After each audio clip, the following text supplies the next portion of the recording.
कोई बालक कमजोर नहीं होता, वह छोटे छोटे प्रश्नों का समाधान ढूंढ रहा होता है। वह अपने आसपास उन प्रश्नों की खोज कर रहा होता है जिसका हल हमें मालूम नहीं होता। हम उन्हीं प्रश्नों की ओर गौर नहीं करते, उसे कमजोर मंद बुद्धि कहकर उसे इग्नोर कर देते हैं, जबकि वह प्रश्न बेसिक्स होते हैं, नींव होते हैं। दोस्तों, आज उसी पर एक घटना लेकर यहाँ पर आया हूँ। एक छोटा सा बालक जो शायद बहुत कमजोर था, मंदबुद्धि था, जिसे कक्षा के अंदर एक मंदबुद्धि या कमजोर बालक कहकर उसे चिढ़ाया जाता था, उसे छेड़ा जाता था।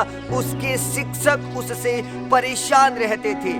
वह बालक अपने शिक्षक से पूछता था कि मैं सफल कैसे बनूं, मैं किस प्रकार बुद्धिमान बनूं। तो शिक्षक ने कहा, अभ्यास ही सफलता का मूल मंत्र है, अभ्यास करो, जरूर सफलता हाथ लगेगी। इन्हीं शिक्षक से मोटिवेट होते हुए वह बालक लगातार अपने एफर्ट्स लगाता है, रात और दिन मेहनत करता है, इतनी मेहनत करता है कि शायद एक दिन वह बहुत बड़ा वैज्ञानिक बन जाता है। दोस्तों, जिसका नाम था अल्बर्ट आइंस्टीन। अल्बर्ट आइंस्टीन 20वीं सदी के जनक, जो बहुत बड़े वैज्ञानिक अपने आप में। पर अल्बर्ट आइंस्टीन जब एक बार अपने शहर से दूसरे शहर ट्रेन से यात्रा कर रहे होते हैं, उसी समय टिकट कलेक्टर जो है वह अल्बर्ट आइंस्टीन से पूछते हैं, अपना टिकट दिखाइए। तब अल्बर्ट आइंस्टीन अपना टिकट अपनी पॉकेट में ढूंढ रहे होते हैं, अपने बैग में तलाशी कर रहे होते हैं, परंतु वह टिकट उन्हें नहीं मिलता।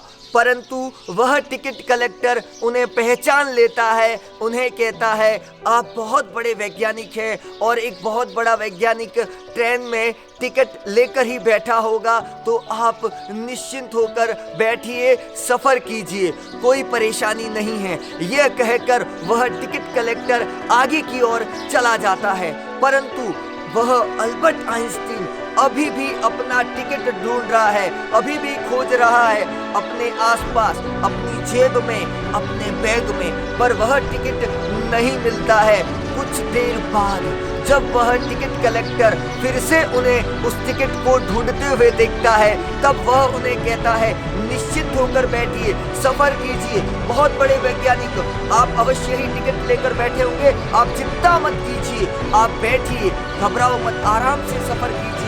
तब अल्बर्ट आइंस्टीन ये कहते हैं, मैं ये देखने की कोशिश कर रहा हूँ मुझे जाना कहाँ है, मैं भूल चुका हूँ कि मुझे कहाँ जाना है, मैं इसीलिए टिकट को ढूंढ रहा हूँ। इसका मतलब दोस्तों आप समझ गए होंगे कि अल्बर्ट आइंस्टीन इतने कमज़ोर थे कि उन्हें ये भी नहीं पता था कि उन्हें किस शहर जाना है। वो ये कहते थे कि जिन चीज़ों को 2 मिनट में किताबों में ढूंढा जा सकता है, उसे याद करने की क्या ज़रूरत है। याद उसे कीजिए, कॉन्सेप्ट को याद करो, समझो इसकी नींव क्या है, किस प्रकार होगा, रटने से कोई फायदा नहीं। इसी प्रकार वह अपनी मोबाइल नंबर तक नहीं याद रखते थे।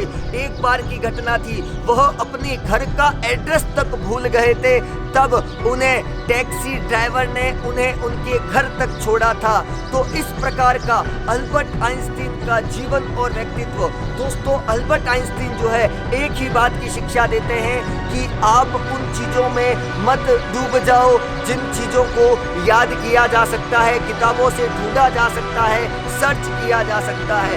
आप उस चीज़ के कॉन्सेप्ट को समझे, कॉन्सेप्ट क्या है उसका। तो रटने में अल्बर्ट आइंस्टीन बिलीव नहीं करते थे उस वैज्ञानिक को जो कॉन्सेप्ट था, इसीलिए वह वैज्ञानिक बने। तो वैज्ञानिक की इसी कॉन्सेप्ट को हमें फॉलो करना है और हमें रट्टू तोता नहीं बनते हुए एक ऐसे मुकाम को हासिल करना है जिसके अंदर कॉन्सेप्ट हो, बिलीव हो, कुछ थ्योरी हो, और वह थ्योरी ही आपको नया आयाम देगा।